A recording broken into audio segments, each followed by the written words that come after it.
Bezrat Hashem Bishuato, on continue notre étude quotidienne. On commence tout d'abord avec la halachot de Shabbat. Et on est toujours dans l'interdiction de Melaben, de blanchir. Geshem Sheyarad al Beget Hadash. On a déjà parlé de cela. S'il y a de la pluie qui est tombée sur un nouvel habit, n'est-ce pas? On n'a pas le droit de le secouer. Parce qu'une personne, de façon générale, est scrupuleuse, n'aime pas que son habit soit mouillé de gouttes de pluie. Et donc, c'est une espèce de nettoyage de l'habit. Aval Beged Yashan chez nos Makpid Alav. Selon certains avis, en tout cas, selon. Il y en a qui permettrait donc de secouer un habit ancien des gouttes de pluie, étant donné que dans ce cas-là, la kpeda du fait qu'il est mouillé, elle n'est pas si grande. Avançons. Maintenant, Beged Yitlachler me avak o afar. S'il y a un habit qui s'est sali de poussière ou bien de la terre, on a le droit de le secouer, même si c'est un nouvel habit, noir, et les makpid, etc. Pourquoi? En fait, c'est une mahloket entre Maran et le Rama. Est-ce que l'interdiction que la Gemara dit dans Shabbat Kouf Mem Zayin de secouer un habit est spécialement par rapport au fait de la pluie ou bien par rapport à de la poussière? Il y en a qui permettraient aussi de secouer la poussière. Il y en a qui disent que ça même, il faut au moins ne pas la secouer fortement, même selon Maran. Donc il faut être vigilant dans tous ces cas de figure-là. Avançons. Selon les Ashkenaz, c'est bien d'être scrupuleux dans ce cas-là, comme ce que je viens de dire. Bon.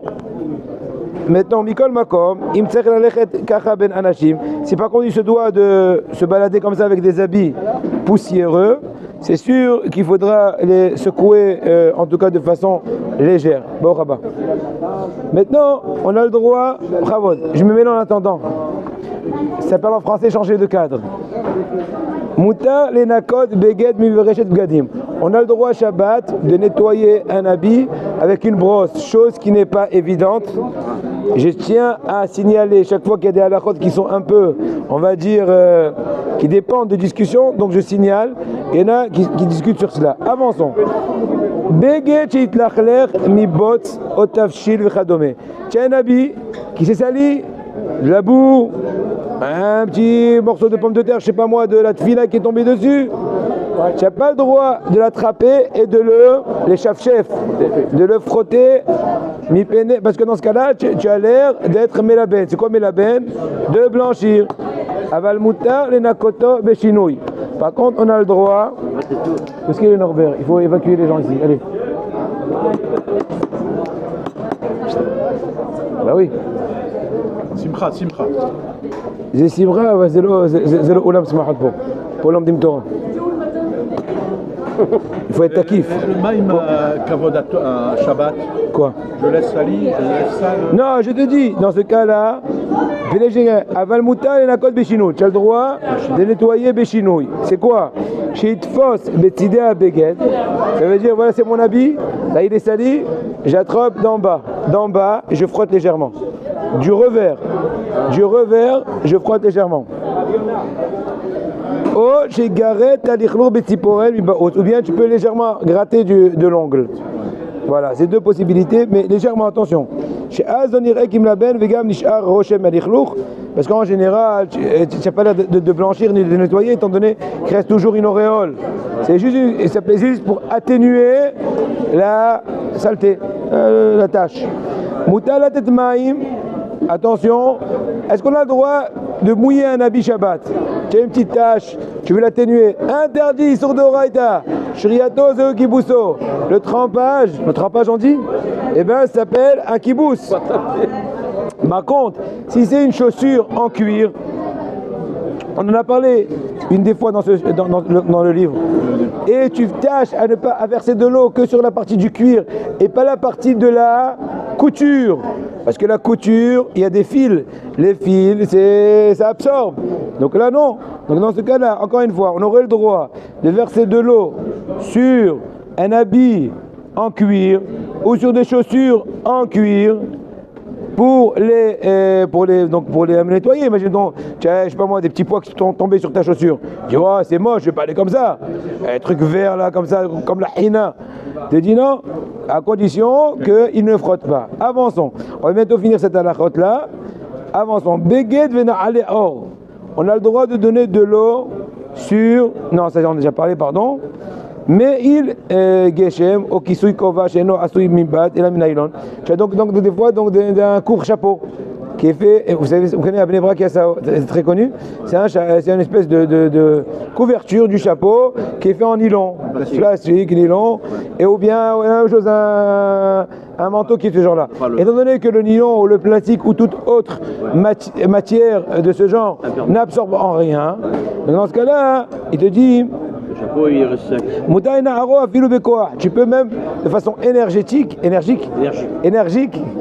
secouer le chapeau pour évacuer les gouttes. Étant donné que toute l'interdiction de secouer fortement un habit qui est mouillé, c'est quand l'eau a été absorbée dans l'habit. Mais si l'eau elle est juste, il n'est pas là. Il t'a dit qu'il n'est pas là.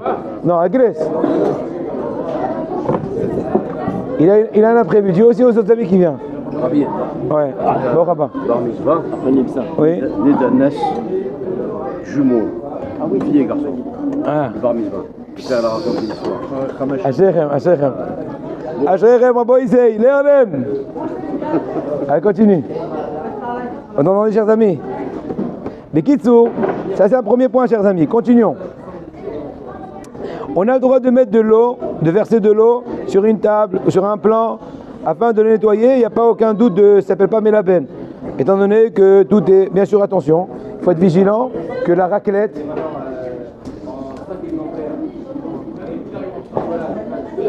Est-ce qu'il est sénat? Viens prendre un petit croissant. Viens prendre un croissant. C'est aussi un Suédois? C'est un ami de Mekines. De Kitsour. Bon. Écoutez, chers amis. Par contre, il faut être vigilant que la raclette elle soit faite d'un matériau qui est absorbant. Fais attention. Pas toutes les raclettes sont faites de. Il faut que ce soit du plastique dur. Bravo, viens. Alors, non, mais je t'ai dit, viens, tu viens 2 minutes, je crois. Bah, je peux pas. Moi aussi, je peux pas. Tu sais que j'ai encore un autre livre à écrire. Moi aussi, je peux pas. Allez, ça, c'était pour finir. Maintenant, nettoyer les lunettes, la ninette. On a le droit de mouiller les lunettes et de les. Attention, le matériau. Arrête, tu me stresses. Tu stresses là. C'est bon. Le matériau de la raclette, des fois, il est spongieux, on dit. C'est ça, une éponge. Donc, ouais, une éponge, donc c'est un problème. Donc, il faut être vigilant de vérifier ça auparavant. Ça, c'est par rapport à Ilchot Shabbos. Maintenant, on va parler un peu une question journalière par rapport à, on va voir ce qui va sortir. J'ai fait Netilat Yadayim. C'est un livre très, tu l'as eu toi? J'ai fait Netilat Yadayim, puis Motzi, lors de la Seouda Shlishit à la synagogue, mais finalement, je n'ai mangé qu'un très petit bout de pain. Moi, il était vraiment bourré, il y avait une bonne daffe, il a aussi bien dormi, donc tout a bien fermenté. Et donc maintenant, à la Seouda Shlishit, il n'a pas un endroit pour mettre même un grain. Dans ce cas-là, je n'ai mangé qu'un tout petit bout de pain. Un fidèle m'a alors dit que tu as fait une bracha de Netila en vain. Je n'ai pas compris à quoi faisait son allusion. Vous avez compris la question? Oui. Parce qu'a priori, à partir du moment que tu as fait Netila, en ayant l'intention de consommer, et en fin de compte tu as déclaré que tu ne vas pas consommer, rétroactivement, ça s'avère que ta Netila a été fait en vain. Oui, c'est un Ah, très bien. Lui veut dire ok. Alors on va voir. Il s'agit d'une halakha peu connue du grand public. Si vous, pour moi c'est un exercice de lecture, ça fait longtemps que j'ai dit pas la France. En général c'est plus facile pour moi de lire le Shana Kodesh, mais c'est pas grave. Si vous comptiez manger moins de kazaït, On ne dit pas ivrite. Shana Kodesh, j'ai dit ivrite. J'ai dit ivrite. Parce qu'ivrite, c'est pas Shana Kodesh. Ivrite, c'est pour moi, c'est comme du suédois, c'est la même chose. Si vous comptiez manger moins de kazaïd, on va dire, imaginons 27 grammes, donc juste goûter un tout petit peu de pain, vous n'avez pas besoin de faire netila. Mais certains pensent qu'il est bon de faire sans bracha, puis faire le moti. Donc selon un certain avis, tu manges un petit crouton, on va dire comme ça, de moins de 27 grammes, alors je fais même pas netila, ou tu fais sans bracha netila, et tu consommes, tu dis bon, Hashem moti, n'est-ce pas? Mais ça, d'accord. Donc, voilà. C'est un moti quand même. Si on fait, Par contre, si on il faut bien faire les Oui. Alors donc on rentre dans le processus. oui, non, mais attention, nos sages n'ont instauré de faire la netila que dans une quantité de kabetza. Parce que betza, c'est le kabel touma. Il y a plusieurs degrés d'acceptation de touma. Il y a kazaït, il y a kabetza. À nos sages, on dit que par rapport à netila, c'est qu'à partir de kabetza. Kabetza, c'est 2 fois kazaït. Donc dans ce cas-là, puisque tu as consommé qu'un kazaït, tu fais soit pas du tout la netila, soit tu fais sans beracha. Dans le doute, c'est une discussion dans les décisionnaires. Donc dans ce cas-là, tu fais netila sans bracha, tu fais ensemble de katamazon. Donc effectivement, dans ce cas-là, si tu as fait wila bracha dans netila, donc au préalable, tu étais certain que tu allais consommer pas plus de 27 grammes. Et tu as quand même fait la beracha sur netila, tu as fait bracha levatala. Ça c'est un. Par contre, si vous mangez et continuez manger entre kazaït et kabetza, on va dire en chiffres entre 27 et 54 grammes, ou si on parle en volume, c'est en centimètres cubes, ouais, en millimètres cubes, pardon, vous faites netila sans bracha, puis motzi. Là aussi parce que c'est entre les 2 tranches. Par contre, si vous continuez à manger que kabetza, plus de kabetza, donc plus de combien? De 54 grammes, là tu fais la netila avec la bracha. Maintenant, il est bon de noter, et là c'est la question qui s'est posée en fait. Si au moment, c'est bon? Si au moment de netila, vous continuez à manger beaucoup de pain, mais que finalement vous avez consommé moins que la quantité exigible pour faire la bracha de netila, votre bracha n'était pas en vain, car au moment où vous l'avez fait, vous la faites. C'est pas mal. C'est subjonctif conditionnel. Vous l'avez fait. Vous la faites. Vous l'avez fait. Non, attends, le conditionnel. Ça marche. Ne corrige pas, il est baqué dans le bécherel. Vous étiez dans le bon droit. On vous conseillera cependant de manger encore du pain pour attendre la quantité requise. C'est mieux d'essayer de finir, comment dirais-je, les 54 grammes, mais sinon, chers amis, puisqu'au moment de ta netila, et c'est un cas qui peut être très pratique, comme le cas de chichit ou d'autres cas, tu fais netila, tu dis waouh, je suis bourré, et je peux manger mes koshi kazaït. Tu sais pas grave, m'a fait abaisse. Tu manges kazaït, tu veux bien qu'à Amazon, vers Atem Shalom. Je ne vais pas rentrer dans le stress. Oui. Non, Midera Banane. Doraïse. Tu as avec Amazon que si tu es Savéa. Midera Bonon. Tu as même si tu n'as pas été Savéa. Voilà, c'est tout. Pour Netilat, on n'a pas peur pour Birkat Amazon. Ouais, mais c'est 2 choses. Netilat, c'est par rapport à Touma Vetara, Birkat Amazon, c'est par rapport au remerciement de la consommation. La tralat, je ne fais pas de salade tunisienne. D'accord? C'est bien, on avance. Maintenant, important à signaler, Rabotai, nous nous trouvons dans des jours extraordinaires. Les jours de la préparation de Vena Afarou. Il faut savoir, Rabotai, que le Mazal de Am Israël maintenant, il est au summum. Mazal Dagim. Mazal Dagim, c'est couvert des yeux. Toute chose, En Abacha Metsuya et la Bedavar Asobu Min Aïn. La Gemara dit de Masachat Bamtia que quand quelqu'un il vient mesurer, ou plutôt voilà, jauger la quantité de sa de faire les ma'asrot, il faut qu'il fasse la bracha avant. Parce que si déjà il compte et dit voilà, il y a 1 mètre cube de foin, imaginons ça. Ouais, après dire tu as déjà compté, tu as mis tes yeux dedans. Non, il faut faire le bracha samumina aïn. C'est pour ça, Rabotai, tout Gdolé Israël, les véritables Gdolé Israël, si vous les voyez, ils sont cachés, ils sont simples. Les gens les plus grands sont les gens les plus simples. Plus il est simple, plus il est grand. En général, quelqu'un qui fait trop de bruit, ça prouve qu'il cherche un peu du chichitra lala, choufoni anes, Rabotai. Je vous dis, vous tous, nous tous, à un certain âge, on cherche à avoir une certaine place dans la société. On n'aime pas être un pion. On aime avoir sa place. Celui-là, il est un tel. Celui-là, il est ceci. Et là, Rabotai, le nisayon du kavod. L'épreuve de l'honneur, dit l'horreur. Ça veut dire qu'une personne qui cherche les honneurs, la pauvre, elle est malade. Parce que recevoir l'honneur, elle ne le recevra pas. Okay? Une fois, quelqu'un, il a dit à Fetz Haïm, Rebbe, nos sages nous disent collaborer à Mina Kavod, Kavod Rodef Arav. Quand Rodef Arav Kavod, à Kavod Borhamenu. Si tu cours le Kavod, il te fuit. Tu lui fuis, il te court. Il lui dit Hachem, je te promets, ça fait des années, Rabbi Hafetz Haïm, ça fait des années, je fuis le Kavod, fais-nous. Il a dit parce que tu te retournes de temps en temps pour voir ce qui te court après. C'est ça ton problème. Mais si tu fais ça, les Shem Shamaim, Rabotai, il dit Rav Gershon Edelstein, un des grands rachis Yeshivot de Poniovitch, à la Vachalom. Il dit, je comprends pas. Ça ne suffit pas l'honneur qu'Hachem est conscient de ton travail. Et heureux, il t'aide. Il t'ouvre la compréhension, Rabotai, tout chacun d'entre nous. À un moment d'éclairage, de sensibilité, qu'il ressent comment Hachem est avec lui. Et ben Rabotai, c'est le meilleur kavod. Shakadosh Baruch est conscient.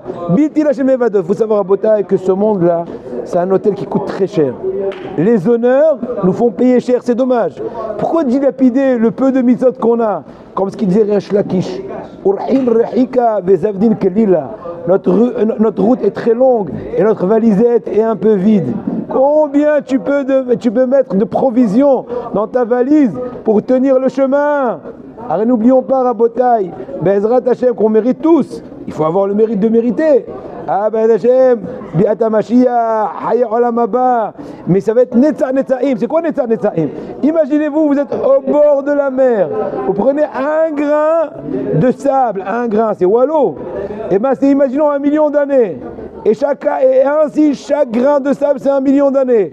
Donc c'est même pas encore un début de conception de Olam Haba, de Ensof, de Netzach, de la vie éternelle. En fait, je veux dire pourquoi, tout simplement. Il faut savoir que dans le registre spirituel, dans le plan spirituel, il n'y a aucune notion de temps. On est au-dessus des temps. D'ailleurs, même dans le Zohar, dans la Kabbalah, il est mentionné plein d'étapes qu'il y a eu avant la création du monde. Ah, comment j'explique ça? Tout simplement, le monde aujourd'hui, 100 785 années qu'il est né, c'est bien beau, mais c'est après un très long stratagème de création de Alamata Edeonim, Atzilut, Beria, Yetzira, Asiya, Partsoufim, Sphirot, truc incroyable. Donc nous on est maintenant dans un monde limité. Mais que faire? Hachem a voulu qu'on vienne dans ce monde-là faire notre marché. Faites vos achats, faites vos affaires, faites votre Rabotai. Pourquoi? C'est marqué qu'à Rabotai, on a parlé de la mer, on n'est pas loin du bord de la mer, n'est-ce pas?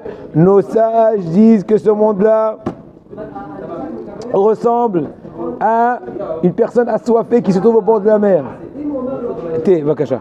Et il se trouve au bord de la mer. Et donc elle a soif, donc elle boit encore une tasse. Quand on dit elle boit des tasses. Problème, cette personne-là, elle fait une idiotie. Parce que plus qu'elle boit, plus elle a soif. N'oublions pas que les eaux sont salées. C'est pas de l'eau douce de la rivière, du Hout Msarrah. Voilà, le poisson de rivière. On parle de l'eau qui est salée. Donc tu penses, comment étancher sa soif, tu es en train, sans le vouloir, de l'accentuer. Pourquoi? Parce que nos sages disent que Adam Yeshlomane Rotse Matayim. À partir du moment, quand tu as 100 balles, on va dire en balles, 100 francs, 100 francs, 100 shekels, tu veux 200. Ensuite, continuons le compte, 200, tu veux 400, 400, tu veux 800. Ça veut dire, faites attention que la soif, l'envie, la passion, elle devient exponentielle. De 100 à 200, il te manquait 100. De 200 à 200, il te manque 200. De 400 à 800, il te manque 400. Donc le manque, au lieu de combler le manque précédent, tu es en train d'accentuer le futur manque. C'est incroyable. Donc toi tu dis que le shekel est salé alors. Hier. Maintenant, salé. La bataille, écoutez. Maintenant, c'est quoi le pchat? Parce qu'une fois vous avez pensé à ça, j'attends un peu votre réaction. Vous avez pensé à ça, c'est quoi cette folie qu'Hachem a fait a priori? Qu'une personne, elle n'est jamais calme. Même un bonhomme à l'âge de 90 ans, un homme d'affaires, il te dit attends, j'ai une affaire, attends, j'ai une affaire. Excusez-moi du terme, il a acheté sa tombe ou pas encore? Excusez-moi, je suis un peu macabre, mais bon, soyons réels aussi. Il y a des gens, ils étaient très en tzadikim. Mon mashgiach de la yeshiva, il a écrit un testament, je crois, à 5 ou 6 reprises. Il était jeune, il avait une cinquantaine, etc. Comment expliquer ça? Eh bien, Rabotai, tout simplement, il dit les Sfarim Akdoshim, pour pouvoir adhérer à toute cette bibliothèque, elle est encore petite, hein. Imaginez-vous que Yanouka, j'espère pouvoir le rencontrer bientôt, il connaît peut-être 10 fois plus ou 20 fois plus que tout ça. J'ai dit ça sans exagérer. Peut-être pour pouvoir finir tout ça, il faut être un peu fou, hein. Oui. Excusez-moi. faut être un peu fou. Il y a la Torah, Nevi'im, Tuvim, Shasbavdim, Shasbavdim, Tosefta, Sifra, Sifri, Mechilta, Rambam, Rishonim, Aronim, Sha'alaour, Even Ezer, Shoutim. Il faut être Shoutim. Shelet Tshuvot. Réponse, c'est pour ça qu'Hachem nous a créé cette soif folle de ne jamais se suffire de son acquis dans le lernen d'Ateire. Comment l'homme, malheureusement, dirige cette envie à des mauvais horizons. Au lieu d'utiliser cette soif folle par rapport à l'acquisition de la Teire, tu sais, je vais te raconter un truc après. Eh bien, qu'est-ce qu'il fait? Il l'utilise pour les passions. Quand je me suis essuyé le front, je me suis rappelé de quelqu'un que lui connaît, Rabbi Shlomo Gigi. Quand j'étais retourné à Meknes en 93, j'étais moniteur à... Guigui? Moi je suis Guigui. Voilà, c'est un, voilà, Hazak. Mais t'es pas de Meknes. Non, j'ai rien dit. Je vous en prie, restons suisses. Où il est? Maroc. Bikitour, je me rappelle, j'étais venu être moniteur au camp de Chabad. D'ailleurs, un truc un peu d'ironie, parce qu'on est maintenant dans Hadar, on faisait le rassemblement. Tu te rappelles, tu étais dans les colonies? On faisait le rassemblement. Et je crois que j'ai une photo avec toi. Je te la montrerai à l'occasion. Fais pas comme ça, je te dis. En 82. Apparemment ils sont fous. Non. C'était à Casablanca, on avait fait un camp d'hiver. Mais Kitsour, ce qui s'était passé, qu'on faisait des rassemblements.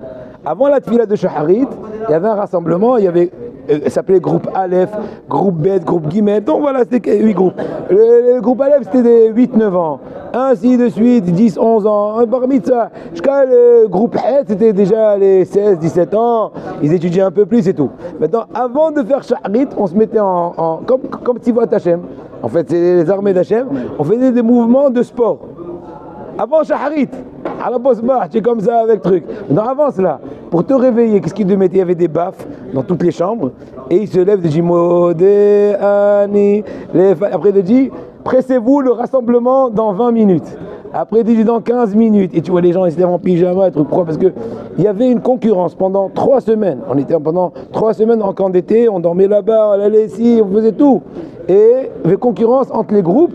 Et à la fin de la concurrence, il y avait un prix très copieux, très intéressant pour ceux qui ont réussi dans la compétition, on va dire comme ça, dans la concurrence. Et il y avait des points qui est venu au rassemblement, qui a bien prié, qui a bien fait Birkat Amazon, qui a bien étudié, un truc extraordinaire. Mais en tout cas, maintenant le problème c'est qu'il disait qu'un groupe qui vient sans leur moniteur, eh ben il n'a pas les points. Donc une fois je crois que j'ai tardé, parce que j'étais un peu fatigué. Et ça arrive. Ils m'ont dit, à cause de toi, on a raté le truc. J'ai dit, attends, je fais ce que je peux. Mais pourquoi je dis tout ça? Après avoir fini le camp c'était à Inleur, on est parti un peu avec les dans ma ville pour un peu se retremper. Et Shabbat, on a fait une marche 3 km ou plus, depuis le Mela jusqu'à la ville nouvelle. Il y avait Rabbi Shlomo Gigi à la Vachalom qui donnait des cours.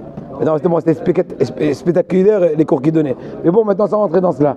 Maintenant, lui, je me rappelle quand on a fait la route ensemble, il suait. Je retourne au Kleenex. Il suait.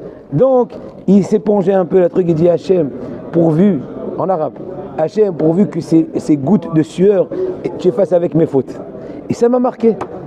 Ça m'a marqué, Rabota. Il y a des phrases qui te frappent, qui te marquent. J'ai un autre truc personnel. Peut-être ça va vous faire un peu rire, mais c'est un truc qui est interpellant. Lequel? Et dernièrement, ça fait 2-3 jours, j'étais dans une bar mitzvah d'un proche. Un proche lointain. Et un bahour de 15 ans, il vient, il me dit Rav, tu sais, j'entends tes chants dans Kol HaLashon. Ce qui s'est passé, ça fait 6 ans, mon papa il était un peu malade. Il était malade, assez malade. Donc je ne pouvais pas étudier avec lui. Donc ce qui se passe, je dis papa, viens, on va faire des chants. Tous les piyoutim de Shabbat, de Kippour, de tout ce que tu veux. Et je les ai enregistrés, et je les ai mis en ligne.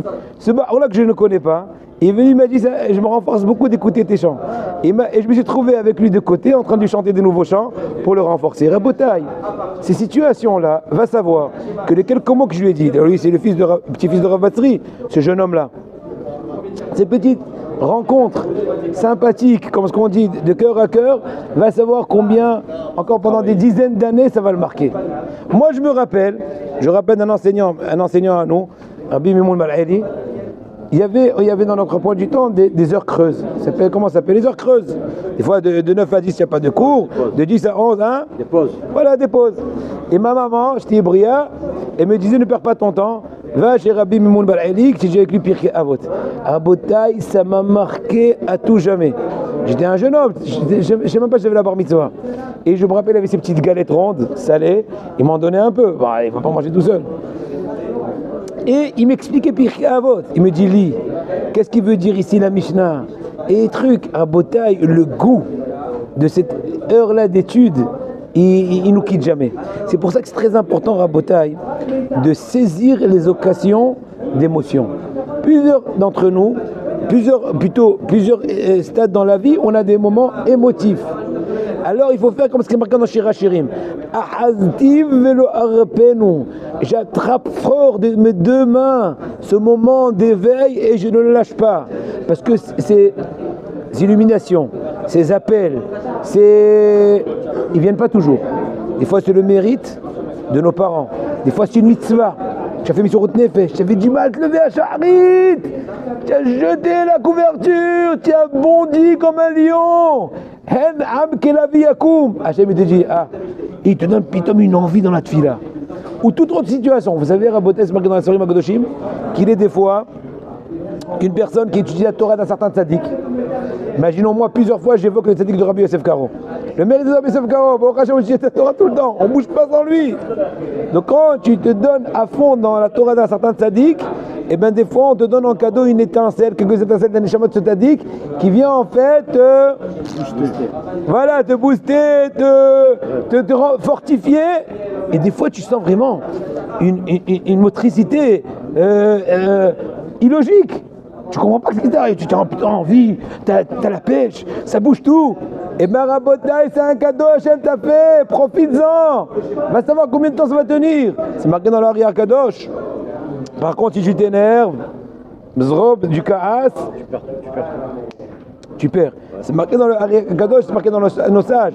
Toref, Nafsho, Bekapo. Une personne qui s'énerve, c'est comme si elle est en train de se tuer de façon en miniature. Pourquoi? Parce que c'est marqué pire que cela. Au moment où une personne s'énerve, elle a un échange de neshama des fois. Vous savez ça? J'ai Mishmo. L'histoire. Mon père il disait l'histoire dresse. Vous comprenez? Tu entends ça? Oui, Zohar Kadosh. Arizal. Au moment où une personne s'énerve, encore une fois, il y a un petit énervement.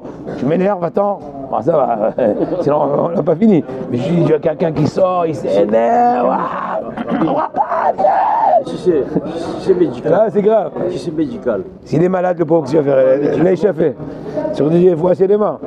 Mais bon, je te dis, de façon générale, une personne. Vous savez, marqué dans l'Ari Kadosh que pour réparer un seul kaas, il faut jeûner 151 jours. Oui, donc le bonhomme, il doit faire, comment dirais-je, il doit faire abonné dans les jeûnes. Il est vrai qu'aujourd'hui, les Sorim Akadoshim, comme le Baal Tanya, ça fait environ 200 ans, Rabbi Shneur Zama Miliadi, Rav Yoram Bergel, dans son Sefer Betsur Yaram, il s'allonge beaucoup sur cela. Dans Igeret HaTshuva du Baal Tanya, il explique ça longuement. Aujourd'hui, dans notre génération, on ne peut pas trop utiliser le tikkun, la réparation de par les jeunes. Pourquoi? Un truc incroyable. Il dit le Baal Tanya que les tzerara, ça l'arrange de te baisser un peu la bonne humeur de par le jeûne. Parce que quand on jeûne, on est un peu plus, on va dire, fada. Et bien ce manque d'humeur, ça l'intéresse les tzerara. Et ça, c'est le Eshbon, Rabotai Afour. Une personne qui sait que si elle mange bien, elle va mieux prier, elle va mieux servir Hachem, mais qu'elle mange bien. Plus que cela, j'ai vu un truc extraordinaire. Dernièrement, dans la sévère de Rav Yoram Bergel, il te dit, le Serara, il faut être diplomate avec lui. Il ne faut jamais aller avec lui roche béroche. Roche béroche, ça veut dire qu'il utilise la main en tête à tête. C'est pas bon. Parce que lui, il est fort. Il a 100 000, il est vétéran, il a 5 785 ans de vétéran. Voilà. Expérience. Il faut le contourner. Comment tu le contournes? Il te dit, petit croissant. Je dis, oui, il n'y a pas de problème. Attends, calme-toi. Imaginez-vous, je suis en train de faire maintenant un scénario, mais c'est comme ça que ça se passe avec le Tzara. Maintenant, c'est dans le subconscient, appelle ça comme tu veux. Mais c'est une métioute. Tu dis, qu'est-ce que tu veux? Je mange bien? Je dis, il n'y a pas de problème. Je vais manger à 1h je vais me faire un repas, mais tu sais, les 400 ceci, 400 coups. Ok. Il dit, mais par contre, maintenant, laisse-moi tranquille. Je vais étudier. Et Barabotaï, quand ça arrive 1 heure, il faut être fidèle au contrat. Tu vois, tu manges bien. J'ai pas dit, déjà on mange avec les 10 doigts. Il faut rester quand même en politesse. Politesse, RS et tout, parce que c'est très important. La façon dans laquelle on mange, c'est beaucoup mashpia le nefesh. Bon, d'accord. Mais tu te fais le kiff. Moi, je dis plusieurs fois à des élèves à moi, quand tu manges, ne mets pas des écouteurs. Mange, concentre-toi sur ce que tu manges. Moi, quand je mange, même ma femme, quand elle m'appelle, je dis, excuse-moi, je te rappelle dans 2 minutes. Un peu calmer les esprits. Tu es tout le temps en train de regarder ici, regarder là, truc, étudier, truc. Il arrive. Donc, là, très important de donner. D'ailleurs, je demandais à un gadol d'Israël, il m'a dit, je suis tout à fait d'accord avec toi. Il a dit, c'est très important. Il m'a dit, c'est un gadol atzoum. Il me dit, moi aussi, quand je mange, comment est-ce qu'on dit, posément. Et pourquoi Rabotaï? Rabotaï, c'est très simple. C'est un marché qu'on fait avec la Neshama. Quand, avec le Tzerara, pardon, et le corps et l'âme, Tzerara et Tzerara, appelez ça comme vous voulez. Quand le Tzerara, il voit que tu es faire avec lui, c'est quoi faire? Tu es bon joueur avec lui, il te laisse tranquille un peu. Je suis là, il mange bien, il étudie bien. Donc quand il étudie, je ne vais pas trop le déranger. Mais quand il voit que tu essayes de lui faire toute la guerre, c'est grave. C'est pour ça qu'il dit Rav Daniel Zer, Shalita, il y a un inyan de lire Tikkun HaZohar. Tikkun HaZohar, c'est une partie du Zohar. C'est 70 explications du mot Bereshit. Tikkun HaZohar, les réparations du Zohar. Maintenant, c'est marqué dans le Sarim HaKadoshim que Rabbi Shimon Bar Yochai il l'a institué essentiellement pour réparer les Neshama. Même si tu lis avec des erreurs de lecture, de ponctuation, de virgule, tu comprends rien bien sûr. Pour toi c'est de l'africain, c'est du berbère. Et bien malgré tout, il y a une force spirituelle, entre guillemets, magique, qui va être metaken, qui va réparer la neshama. Incroyable. Par contre, il a dit, Rav Daniel Zer, c'est vrai. D'ailleurs, c'est l'habitude de le dire pendant les 40 jours de Rosh Chodesh Elul jusqu'à Kippour, essayer de finir le Tikkun HaZohar, chaque jour une partie. Mais il dit, il ne faut pas trop. Moi, quand j'étais plus jeune, au collège, pendant la pause, donc je mangeais. Plutôt, je mangeais. Ensuite, j'avais un seder de Moussar et après Tikkun HaZohar. Mais il a dit, Rav Daniel Zer, un des grands Mahzirim Betchouva aujourd'hui de notre génération, il a dit, il ne faut pas trop étudier le Tikkun HaZohar parce que tu provoques, tu es en train d'exciter. C'est comme que tu envoies des bons sur Hamas, tu les excites. Donc il faut savoir être diplomate avec le Tzerara. Aboté, c'est Trigant Orma dans votre Hashem. J'ai pas dit qu'il faut écouter tout ce qu'il te dit, mais il faut savoir le contourner. Tu dis, je mange bien, il n'y a pas de problème. Et maintenant, par exemple, j'ai pris mes élèves. La semaine dernière, le jeudi, j'ai repris depuis du matin jusqu'au soir, presque 12 heures. J'étais avec eux, il y a la basket, ping-pong, jacuzzi, la piscine. Je suis rentré avec eux, c'est bien. Puisque notre intention est je prends de nouvelles forces, et bien c'est considéré comme l'étude de la Torah. Sincèrement, c'est pas quelque chose que quand tu manges, moi je me rappelle, j'ai vu ça avec Rabbi Shlomo Toledano, à la Vachalom, quand on allait chez lui depuis le Maroc, même une fois qu'il est venu à Bnei Brak, il nous invitait pendant au moins 30 ans, on va dire plus ou moins 30 ans, un peu plus. Il nous invitait toutes les années à Shaudat, Toubi Shabbat et la Eloula de Rabbi Shimon Bar Yochai. Il nous appelait personnellement. Et je voyais que quand il mangeait, il disait Areni ochel veshote kede shili koach la'avodato idbar. Je mange et je bois afin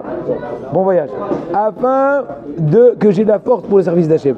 Rabotaï, dans tous les cas tu manges, dans tous les cas tu bois. Pourquoi ne pas additionner ou rajouter une petite bonne pensée qui va transformer? C'est marqué dans la Gemara Maseret Ktubot, à la fin de Ktubot, vers Daf Kuf Yud, que celui qui donne à un Tamid Acham à boire du vin, on parle de Purim, c'est comme si il fait des offrandes de vin. Tu lui donnes à manger comme si il fait des menachot. Ça veut dire, il dit le Misat Esharim à la fin de son œuvre. Alors, à la Kadosh, à la fin de son œuvre, il te dit qu'un serviteur d'Hachem, il arrive à la fin de sa vie à un degré que lui-même devient un Misbéach. Lui-même, on voit que de l'Israël, eux-mêmes, mais tous proviennent de quoi, Rabotaï? Provient de Ahavat Israël. C'est le point culminant et la force et la puissance de Gdolé Israël, l'amour du prochain. Et c'est pas facile, Rabotaï. Notre égoïsme, notre égocentrisme, notre etc. nous fait manquer cette faculté. Quand tu vois quelqu'un en difficulté, ça te pince au moins un peu le cœur. Si je peux l'aider, tu peux me dire un gentil mot. Je ne peux pas aller de côté sans que personne ne le sache, dire un misement télim à la réfoua d'un tel, ça te fait mal. Tu ne peux pas aider avec ton argent, ni avec tes mots.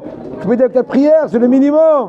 Vous savez qu'une fois, le Kaf HaHaim, Rabbi Yaakov Haïm Sofer, qui était un très grand kabbaliste, il a écrit une œuvre sur la halakha qui s'appelle Kaf HaHaim. Bon, de façon ironique, on dit aussi c'est Kef HaHaim. Kaf HaHaim.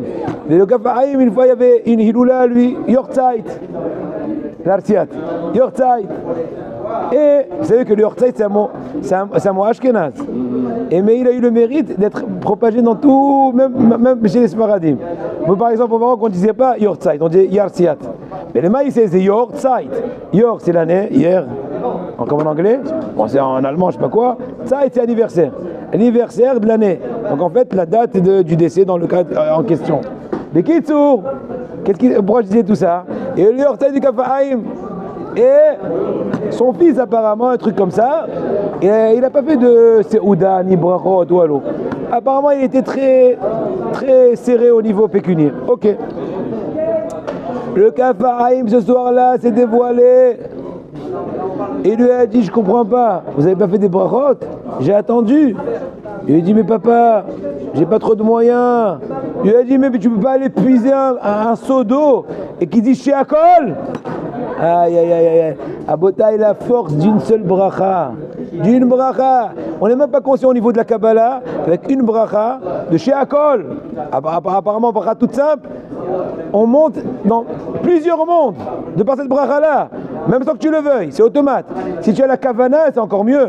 Même si tu n'as pas, automatiquement, tu te racoles dans ces mondes-là. C'est pour ça que c'est très important d'avoir une kavana minimaliste. Baruchata Hashem, tu Hashem, Adonakol, Yahweh, Elokeinu, etc. Donc de façon incroyable, Rabotai. Et en résumé, Rabotai, être conscient de la force de chacun d'entre nous. Interdit de se dire, c'est interdit, c'est pas seulement me conseiller, c'est interdit de dire qui suis-je, je ne vaux rien, qu'est-ce que je vais faire balancer la balance mondiale dans Israël. C'est faux parce que Rabotai, chacun d'entre nous a un rôle, a une mission que personne d'autre ne peut accomplir. Incroyable. Ce que tu dois faire, je ne peux pas le faire. Ce que je dois faire moi aussi, combien m'attend, combien je dois faire, je s'en suis conscient, pas assez, parce qu'autrement j'aurais eu un autre air. Mais oui, je suis conscient. Exemple personnel. Avant de rentrer dans l'univers d'écrire sur Oshel Mishpat, j'ai beaucoup hésité. J'ai dit, je suis parti chez les Hanouka. J'ai dit, Rébi, qu'est-ce que tu penses? Je suis en train maintenant de finir le livre sur Mikvaot. Est-ce que je commence Oshel Mishpat? J'ai vraiment envie, j'aime ça. Et beaucoup n'ont pas écrit sur Oshel Mishpat comme la façon dont je veux présenter les sujets. Il m'a dit, doucement, finis déjà Mikvaot. Et oui, rentre. Je me dis, Rabbi, vous savez, c'est un océan. Et on est parti pour au moins 15-20 ans d'écriture. Ah oui, ben oui. Bah écoute, si le premier volume a pris 2 ans, fais le calcul. Combien il y a prochain, je sais pas.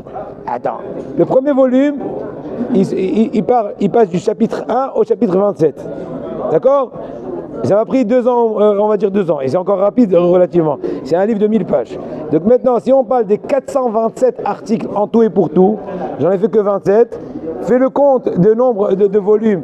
On est parti pour 20. Fois 2, c'est 40 ans. Mais bon, j'exagère, parce que Hachem, je suis certain, il va me trouver un processus d'accélération, parce que je veux encore d'autres choses. Mais Ezrat Hachem, et pour vous dire, je sens que c'est une mission. Un Gadol d'Israël, il m'a appelé. Rav Karp, celui qui connaît de Kirat Sefer. Gaon Gadol, il m'a appelé personnellement. Il a dit à mon ami Pinas Botpol, il a dit non, je vais l'appeler moi-même. Il m'a appelé, il m'a dit non. Il m'a dit, tu dois continuer, tu es obligé de continuer. Je n'ai pas dit oui ou non. Je n'ai pas posé la question. Mais il m'a dit, j'ai été épaté. Très bon travail. C'est un très grand Dayan. Tu as mis de Rav Elachiv. Tu es obligé de continuer. Et ne te désiste pas. Tu as commencé maintenant Dayanout, demain Edout. Ne vois pas trop loin. Tu vois trop loin, c'est comme quelqu'un qui est en train de grimper, un trapéziste. S'il voit en bas, là, tu peux regarder en bas. avance, échelon par échelon. Ben déjà, on bénit vous tous, je vous bénis à vous tous, et tous ceux qui écoutent les cours, et tout Am Israël, que ce mois de Hadar nous apporte à tous la Goula Shlema, la Sim'a, et qu'on puisse voir de nos propres yeux le kiff de la vengeance d'Hachem. Que tous les goïms ils disent oh, en bilbado, et qu'on puisse voir l'honneur d'Hachem, comme ce qu'il dit Tikkun HaZohar. À Kippour, excusez-moi du terme, on ressemble des fois comme à des chiens. Qu'est-ce qu'il dit à un chien? Hav, hav, hav. C'est quoi hav en araméen? Donne, donne, atini, atini. Je dis, mais écoute-moi, c'est un son d'aboiement. Hop, hop, hop, hop, hop. Hav haye, hav maisonné, hav. Donne l'argent, ati le flous, ati le saha. Je dis, mais personne ne pense à moi. Je suis en galoute. Quelqu'un, il pense à Kadosh Baruch Hu.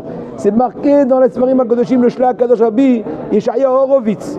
Dans Shlenu Hod Abrit, il raconte la fameuse histoire du Beth Yosef à Shavuot. Il est Shavuot, n'est-ce pas? Il était encore en Turquie, je crois, en Tripoli. Quand il était en montant en Eretz Israël, il a quitté l'Espagne, etc. Et bien, le soir où ils ont étudié les Averim HaKadoshim avec le Beth Yosef, il y a la Mishnah qui est sortie de la gorge du Beth Yosef. Il leur a dit heureux soyez-vous, etc. Sans rentrer dans les détails extraordinaires. Entre autres, il leur a dit Rabotai, sachez que depuis que le Beth Amikdash a été détruit, à l'époque c'était 1500 ans plus ou moins, parce que ça fait 400 ans le Beth Yosef, plus ou moins, 450 ans. Akadosh Baruch Hu, il n'a jamais eu de nahat comme cette soirée-là. Et il faut savoir, il a la phrase qui est vraiment déchirante. Ashechina hovek et ashpatot. La providence divine est en train, entre guillemets, de lécher les poubelles. C'est une expression déchirante. En d'autres mots, la Shechina est bafouée. Qui pense à Hachem? Et c'est vrai qu'aujourd'hui on se renforce, mais on ne peut pas dire qu'on s'est assez renforcé. Et c'est pour ça l'importance de Rabotai, de demander à Kadosh Baruch Hu, de languir, de vouloir s'approcher d'Hachem, de le demander. Parce que si on ne le demande pas, eh bien Kadosh Baruch Hu il se sent. C'est pour ça que même dans toute difficulté, Rabotai, c'est notre problème essentiel. Toute difficulté qu'on cherche, on cherche des solutions. Tu as prié, tu as demandé, tu t'es déversé. Moi, nous on a appris de nos parents, chacun d'entre vous peut-être a vu ça. Tu parles avec Hachem. Ma mère, je dis Bria, elle me raconte tous les jours en train de dire Hachem, amène-moi quelqu'un qui me lève le caddie dans le scobus. Hachem, trouve-moi quelqu'un qui me fait descendre le caddie. Hachem, merci. Mais c'est beau. Et c'est vrai, et moi je vois ça online. La bataille, c'est important de ravivifier ça. Et si on demande à Kadosh Baruch Hu qu'on veut voir exactement la Géoula d'Akadosh Baruch Hu, la Shekhinah, automatiquement nous on va être bénéficiaires. Pourquoi parler des détails? Ça va être automatique. Bien, bien, amen.